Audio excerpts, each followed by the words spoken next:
This is Talk of the Town, a weekly program featuring community events happening in and around Northeast Michigan, with your host, Nancy Smitham, and the latest news from Alpena Community College with Dr. Olin Joynton.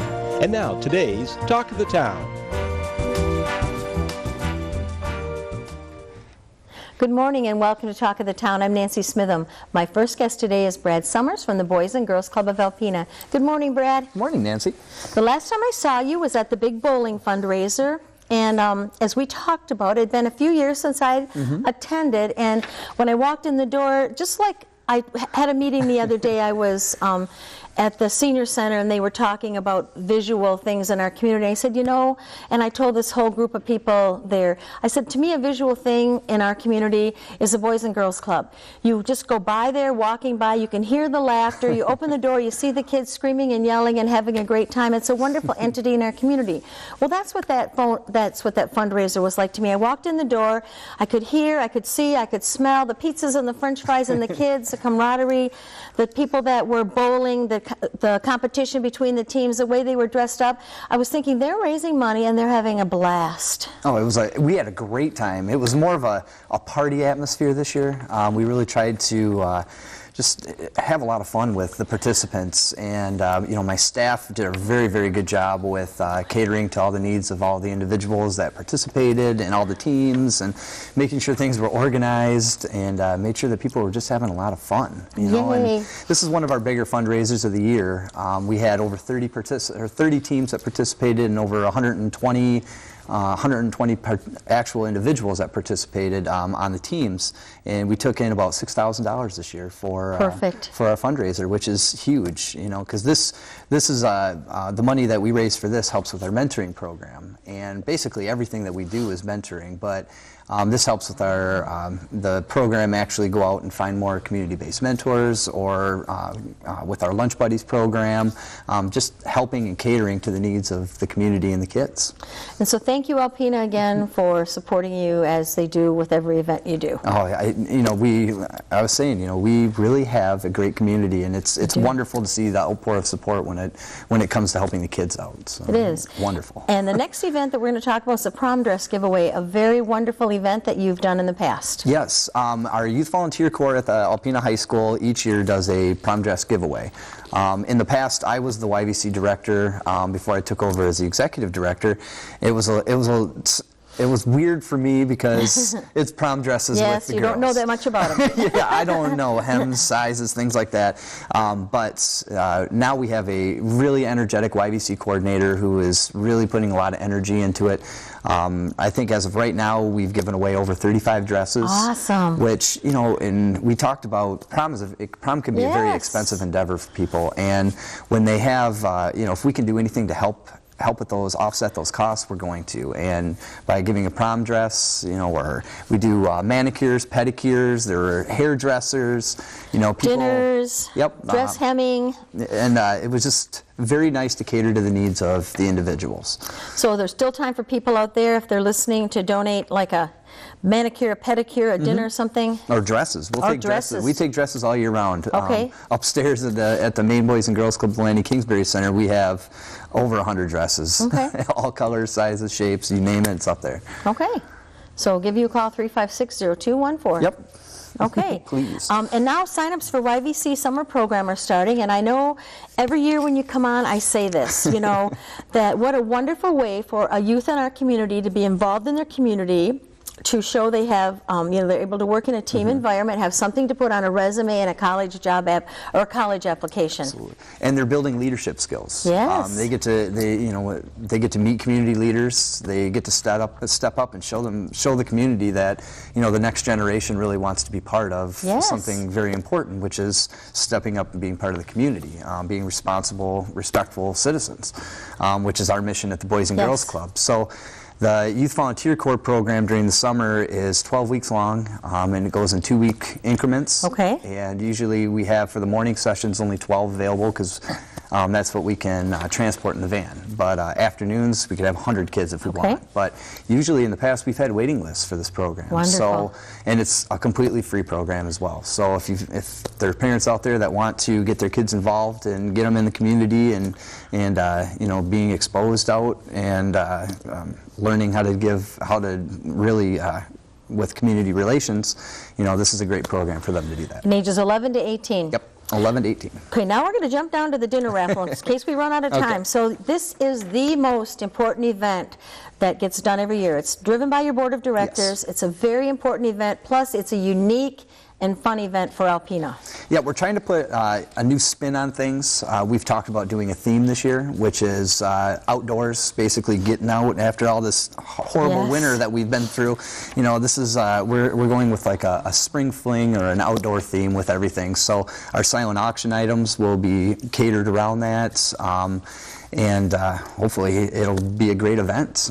Tickets are $100. Okay. People can buy tickets right now. And Susan used to deliver, Yeah. so you have to deliver. I will be delivering. Okay. Yes. Okay. I found I have some big shoes to fill. So you know, and I want to respect everybody that's helped us in the past and Right. supported us in the past. So I don't want to hurt those. So Okay, definitely. And so you get a chance to win up to $3,000, though. Yep. And there's 5 prizes given away from $100 to $3,000. And it's like the last ticket drawn wins, or are you going to change it? The last ticket is actually going to be the winner this year, Okay. just like we've done in the past. Okay. We have the big electronic techno board.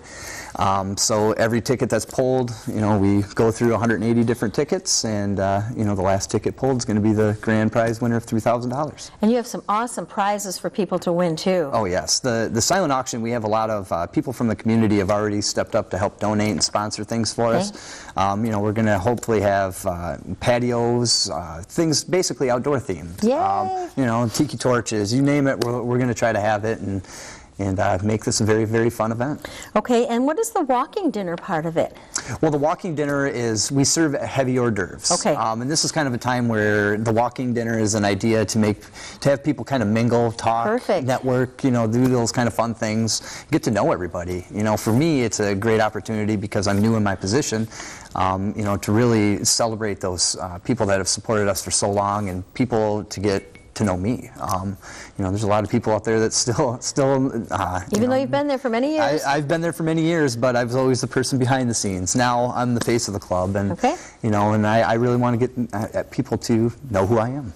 Okay, we're out of time. May 9th, call 356-0214 to get your tickets reserved because we do sell out every year. Every year. Thank you very much. Look forward to talking to you next month. Thank you, Nancy. I'll be right back with Stacy Todd from Habitat for Humanity following these messages. Hi, welcome back. My last guest is Stacy Todd from Habitat for Humanity. Hi, Stacy. Hi, Nancy. How are you today? Good. I want to welcome you here today. And as our last guest, Brad Summers from the Boys and Girls Club, we talked about what a wonderful community we are and how nonprofit groups and organizations would be dead in the Right. water without the support. And you have a wonderful project that you're doing that you could not do without the support of your community. Correct. We actually had a home that was donated to us last fall, and now we've been able to start working on it. We have to do some demo of drywall in particular, but a lot of different things on the inside that need to be taken care of. And yes, if it weren't for the involvement of a group of youth from the high school, if it weren't for their involvement, we certainly would not have gotten as far as we have in just these 3 days. And that's what Habitat's built on is, the sweat equity and the fundraising and the building involved in the community. And I know since it started, you have a rich history of wonderful support from this community. Yeah, absolutely.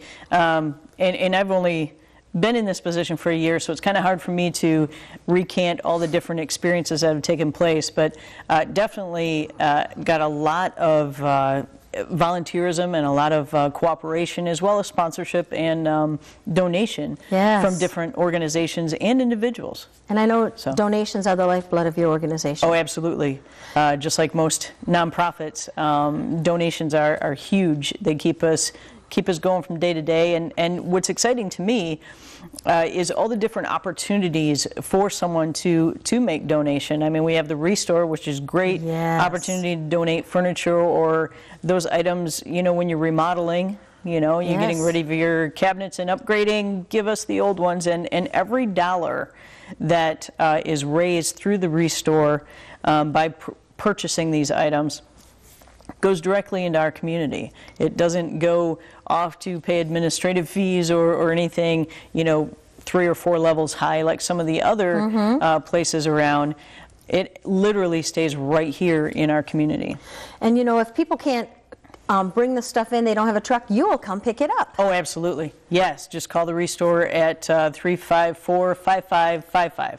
And sometimes if you're doing a remodeling job and you think, this door, who'd want this door? Who wants these windows? Give you a call and ask you if you Yes. want them. Because most times, when I go in there quite often, I see people, I think, wow, I wouldn't believe somebody would want that. And you see sold on it. And I think, oh, okay. Right. Well, there's such an uptrend of repurposing. Yes. Thank goodness for Pinterest. Yes. But there's a lot of repurposing and a lot of really neat things. It just takes a smidge of imagination, and you can just go kind of crazy with all the opportunities and the different things that you can do with those things. Like you said, who would want that? But yeah, there's a lot of fun stuff that can be done. I went in there a couple weeks ago and I saw a dresser.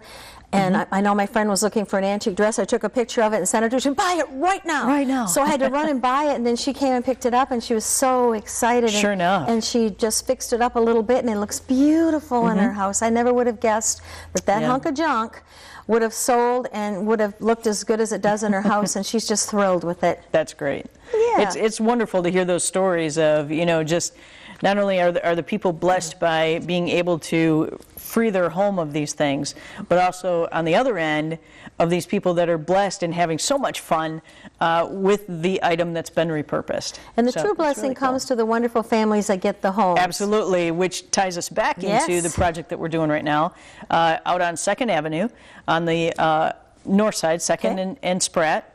So I'm really excited to see not only the conversion and the change up of this home, but I can't wait to find that family to work with us and be in that home. And now how do you find the families? A family would go through an application process. So there's application and of course credit checks and things like that. Then we go through our family selection committee, and they will do an interview with a family that they choose. Usually we get anywhere from 4 to 6 applications within a month, and we narrow them down. And those couple of families that are chosen will have a home visit, an interview, if you will. And then from there, that family is recommended to the board, and the board votes.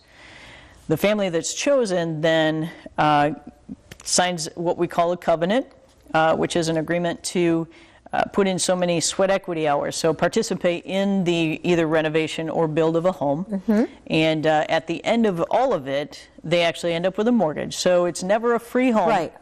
It is what we like to say, a hand up, not a hand out. Correct. So. All right, and then so after this home on 2nd Avenue, do you have any other projects upcoming? There are a lot of projects, and we're not doing a new build this year because there are so many smaller projects and such a great need. And I'm excited about the fact that Habitat has adopted a program called A Brush with Kindness. And under this Brush of Kindness program, it enables us to help people that are actually already homeowners but need some help with labor and or materials. But again, it's not a handout either. There's an application process, a review process, and as well sweat equity participation, and possibly a loan that these families will have to repay, but they will be able to have some work done on their home that's needed, such as accessibility ramps, maybe some roofing, some exterior painting, even some landscaping. And this is a good, another good partnering opportunity for someone in our community. Let's say, Absolutely. say you're a company, an office, a fraternal, a nonprofit, any organization. You say, I want to do something to help. Contact you because maybe they Yes. can be the person that goes and paints the outside of that house, or maybe they can donate the paint, or maybe they can buy the brushes, maybe they can help pay for labor, maybe they can bring lunch to the workers that day that are working. Right. Right. You don't have to be an expert Right. in any kind of construction fashion. Just have hands and feet and a willingness to partner with us. You'd call the office or check out the website. And there's a program that we're instigating or starting this year called Adopt a Day. Ooh. And it's a lot of fun. There's a lot more detail. But call the office at 356-3509 Okay. and speak to myself or Jenny, and she can fill you in on details with Adopt a Day program. So Sounds like something fun. absolutely, it's a lot And of now fun. we're almost out of time today, but I just want you to kind of throw out there the date of your upcoming big Raise the Roof concert. Yes, Raise the Roof concert event will be August 15th this Okay. year down at the Band Shell, which is a Friday this year as opposed to Thursday last year. Okay. And all the proceeds, all the money raised this year will go into the Brush with Kindness project, so that we can even do more. We're a little bit limited right now because we're trying to find grants and steer the homeowners in that direction. But we would like to be able to help more people. So we need the money to pull from to be able to help these people. So save that date because you won't want to save the miss this date. concert. You betcha, it's going to be fabulous. Okay, Stacy, thank you so much Thank for being you. here, and I'll look forward to some more updates soon. Yes, I'll be in touch. Thank you. Please stay tuned for Dr. Olin Joynton following these messages. Good morning, everyone, and welcome back to Talk of the Town. I'm Olin Joynton, president of Alpena Community College. My guest this morning is Mary Jane Thompson, instructor of Computer Information Systems and department chair for the Professional Occupations Department at Alpena Community College. Welcome to the show, Mary Jane. Great to be here. And Mr. Matt Gallardo, who is an instructor of Computer Networking Systems. Welcome to you, sir. Thank you. Well, let's go back to you, Mary Jane, and talk about, first of all, your background. How was it that you came to Alpena and then began work for Alpena Community College? Well, Alpena is my hometown, and I graduated from Ferris years ago with a degree in business data processing. Worked about 17 years in industry in banking, insurance, and healthcare, all in the MIS computer fields, and taught part-time at the college while I worked in the banking industry. Well, then when a full-time position opened up, I transitioned into education and never looked back. I've been in this career now about equal amount of time, 17 years. That's great. So to have the background of experience in the so-called real world of the fields that you've been instructing in, that's a real asset, I imagine. What kinds of subjects does CIS, or Computer Information Systems, cover? Oh, all kinds of application system and operating system software. We have a myriad of classes ranging from entry level to expert skills in our department. We teach all of the Microsoft Office 2013 applications, as well as some Adobe products, QuickBooks and Peachtree, and all kinds of medical information software out of our department. It is a wide, wide level of different types of software taught. I know that some of your programs are more business-oriented and others are more medically oriented, so that a person can specialize quite a bit and be qualified for job specifications that are fairly tailor-made to a specific type of activity. Certainly, we offer careers for accountants, business managers that all take computer classes, these medical information specialists, medical assistants, office information people, office information technology specialists. They each have their own little twist with specific courses related to that career field. Right. Well, I imagine there's a lot of keeping up with technology that occupies your time and that of your fellow instructors. Yes, that is truly a joy. Every day is an exciting time with new technologies on the market every day, and it keeps us hopping and on our toes and never gets boring, that's for sure. That's great. And how about you, Matt? The field of computer network systems, what is that all about? Well, the network system program at ACC it's really neat because it gives students the opportunity to get 2 years worth of hardcore computer skills. We don't deal with a lot of the general education requirements. 80% of our course is strictly computer related. We have courses in security, Microsoft Server, both 2008 and 2012, Windows 8, Java. We have other courses that are based on computer hardware repair or networking essentials. So we've got a lot of different courses for the students. All the systems that make computers talk to other computers and databases and so on. Well, that's great. You've been with us for 3-4 years now, is that correct? My third year with the college. Very good. Where did you hail from? Hailed from down in the Flint area.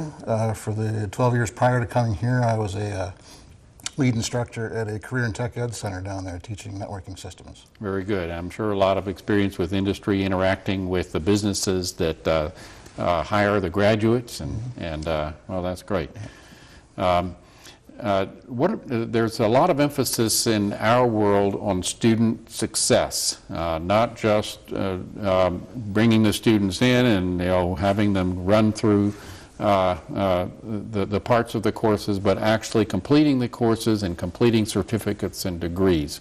So Mary Jane, let me come back to you. How do you define student success, and what kinds of measures do you place upon it? I'd like to think about student success in 3 areas. First of all, the traditional exams. Of course, we can't get away from exams, but what's different about the exams in my courses and our programs are that they are hands-on. They're not the traditional true, false, multiple choice questions. They are exams that test a student's skill using the application live in the software.